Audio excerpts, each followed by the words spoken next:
DC residents pay taxes, serve in the military, can see the Capitol from their apartments, but still can't vote in Congress.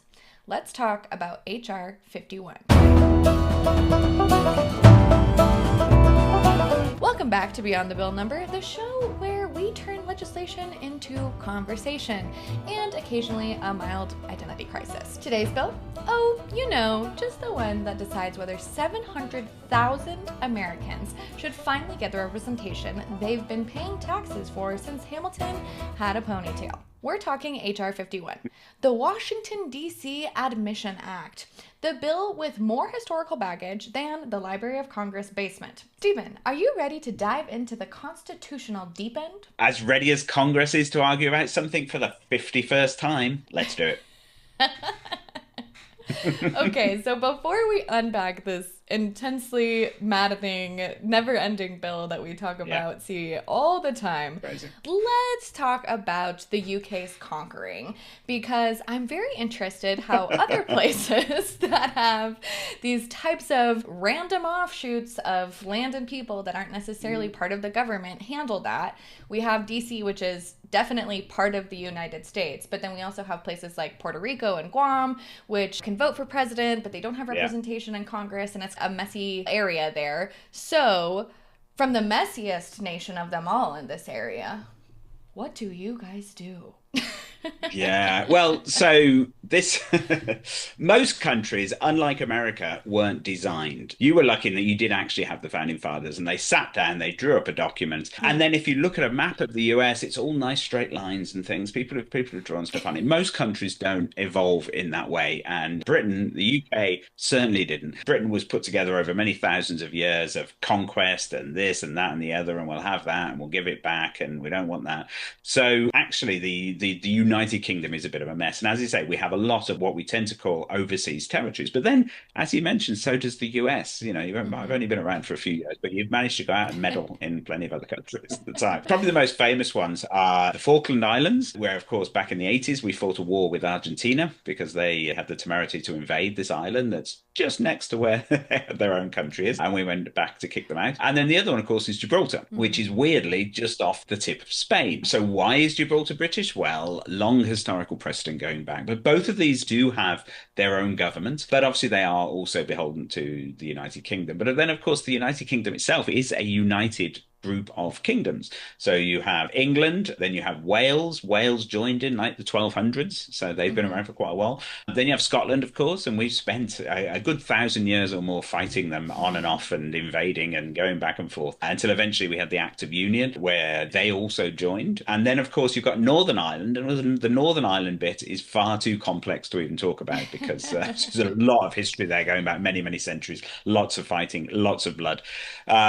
But the current situation, which was actually only formed in the 1990s, is that each of those countries do have their own government and they have a variety of different powers.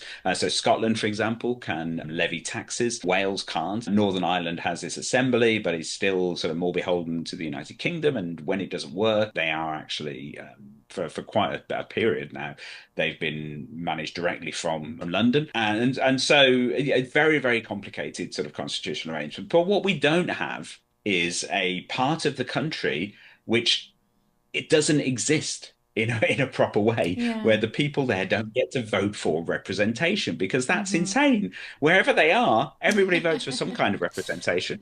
In Northern Ireland, of course, if you vote for Sinn Féin, then members of parliament that are elected don't actually take up their seats as a protest about the fact that Northern Ireland isn't part of the rest of Ireland. But at least you do get to vote for them. This crazy situation where you've got 700,000 people who just don't have the proper representation that everybody else in the United States does is crazy. They have representation in a way that a lot of states don't, with an NHL and an NFL team. So I don't know why they can't just be in Congress. Yeah, I mean that's obviously the defining characteristic, isn't it? If they've got an NFL team, then they should definitely get to vote. Absolutely. NHL gets a little bit into Canada being the 51st state, but here we are. Yes. Okay, well, yes, this is crazy. Let's get into it. So let's start with the therapy portion of today. Why is Washington, D.C. like this? Walk us through the origin story and how we ended up with our capital city full of Americans who don't get voting representation. Yes, it's as I say, very, very weird situation. So DC didn't just wake up one day without voting rights. Congress very intentionally took away those rights. So it all started with Article 1, Section 8 of the Constitution, where the framers gave Congress powers to create a federal district. Then comes the Residence Act of 1790, which drew that district along the Potomac and pulled residents outside any state's jurisdiction. You can then fast forward to 1801, where Congress passed the Organic Act, which is a great name for an act, which formally takes control of this new district and strips citizens of representation in Congress. Boom, taxation, no representation, and not even the bumper sticker yet.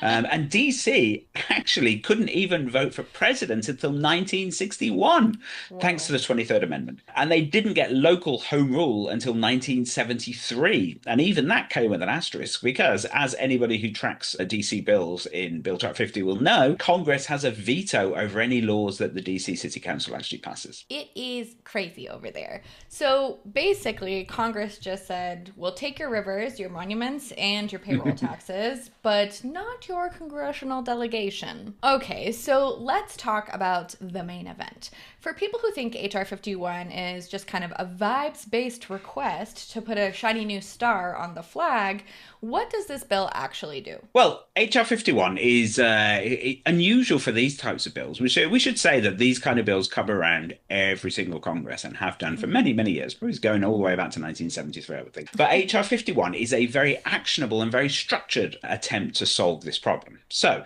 first, it would admit a new state, the 51st state. The new state would be called Washington Douglas Commonwealth, named, of course, after Frederick Douglass, the famed 19th century civil rights activist. The new state would include all residential and commercial areas of today's district.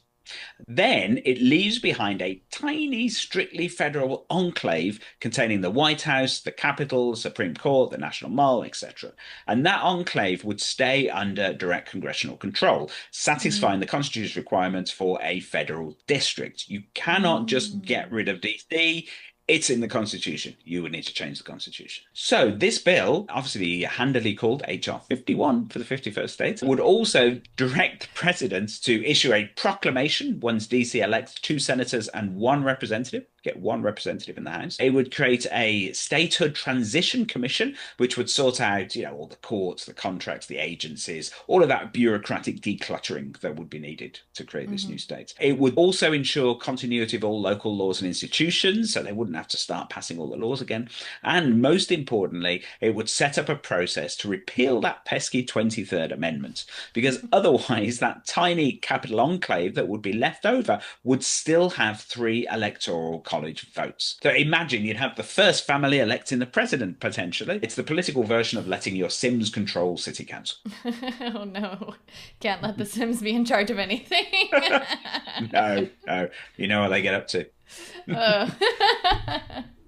Okay, so this is funny to an extent, but it's also horrifying. There's just so many people that are not being represented, that are doing so much for the nation because they all live there. So that's crazy. All right. Constitution nerds, gather round. Stephen, the skeptics say that HR 51 is unconstitutional. Supporters say it's totally constitutional. And I say someone is definitely cherry picking here. So let's break down the constitutional fight. Okay, sure. In a nutshell, I think both are cherry picking, to be honest. And obviously, were this ever to happen, it would be up to the Supreme Court to decide, and it'd be interesting to see which way they would go. But okay, let's have a look at this then. So buckle up. It's basically a choose your own precedent situation. So the supporters lean on the following evidence: the admissions clause, Article 4, Section 3 of the Constitution, which Congress has used 37 times in the past to admit new states, so a bit of a precedent there. The fact that the Constitution sets only a maximum size for the federal district, not a minimum, so they therefore feel that it's perfectly okay to shrink it down, not get rid of it altogether. And then the historical precedent of 1847 retrocession, when Congress returned parts of DC to Virginia. Okay. So their argument, shrinking the federal district is allowed, and the rest can become a state. Fine. The opponents, of course, disagree with all of that, and they would say the framers intentionally created a neutral federal district, so turning it into a state violates the intent of the Constitution and is therefore unconstitutional. And you can't bypass it without a constitutional amendment. So they say, fine, do it, but get your constitutional amendment first, because they know that would never happen. And the 23rd Amendment, of course, creates chaos unless it's repealed. Again, a very, very difficult thing to do, because this new micro district, as we've already said, could end up controlling 3 electoral votes and therefore potentially holding the balance in a very, very tight presidential election. Zach Smith from the Heritage Foundation basically says, giving DC congressional power is precisely what Madison warned against in Federalist 43, concentrated influence too close to the seat of government. Okay, so both sides are basically holding the Constitution like a fortune cookie and reading whatever message they want. I want to talk about the politics of this now because, oof, so much of this debate is constitutional theory on the surface and raw math underneath. How does H.R. 51 reshape the political landscape? Well, were it to pass, this is the part where everybody suddenly remembers how to count. So statehood would almost certainly add 2 Democratic senators. As everyone knows, DC predominantly Democrat, so therefore it's likely that this new state would have 2 Democratic senators and 1 Democratic representative. So the impact on the House then wouldn't be enormous. I mean, we've already spoken about the various redistricting that's going on to give one party or the other an extra sort of representative there. But the crucial thing is these 2 senators. Given how tight the Senate usually is in these days, this is like handing one side a weighted blanket and the other side a caffeine detox. Democrats therefore frame H.R. 51 as civil rights and democracy, the unfinished business of the 1960s.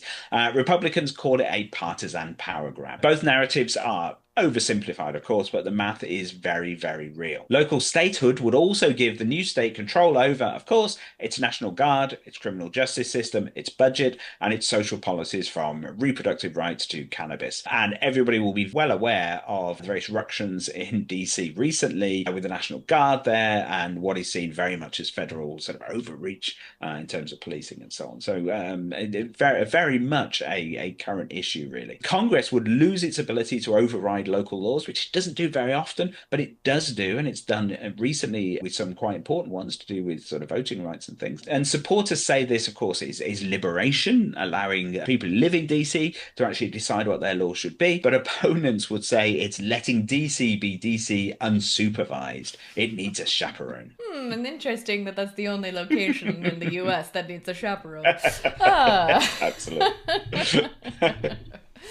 Okay, so in short, depending on who you ask, H.R. 51 is either democracy's redemption arc or the villain origin story. Oh, absolutely.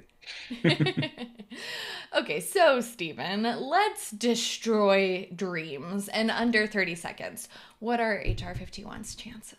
Well, about the same as a snowball's chance in July on the National Mall. This bill has been introduced in various different versions over years, and it keeps clearing the House. That part's fairly easy, but the Senate still has the filibuster. And unless 60 senators get a sudden change of heart or Republican senators have a sudden lack of career ambition, H.R. 51 ain't moving. It functions much more as a declaration of intent. We believe this should happen, even if it can't happen right now. Like me declaring that I'm gonna start cardio. Yes. Okay, so to sum it up, DC residents can see Congress from their windows. They pay all these federal taxes. They serve in the military. They do all these things that states do. They have the NFL. They have the NHL. They are part of our society, except they actually have no vote in the body that's governing them, that many of them work for and are driving for. That's right. Well, H.R. 51 is more than a bill. It's a question about who gets to belong, which I think is a question that is happening everywhere in the U.S. and the world right now. So, Stephen, thanks for walking us through centuries of constitutional weirdness. Always happy to talk about the only city where the potholes have more representation than the people. And that is our show. You can read the full blog and track every bill that we discuss on BillTrack50.com. Don't forget to subscribe, rate, and share, especially with that one friend who insists that DC is basically a state already. See you next time on Beyond the Bill Number.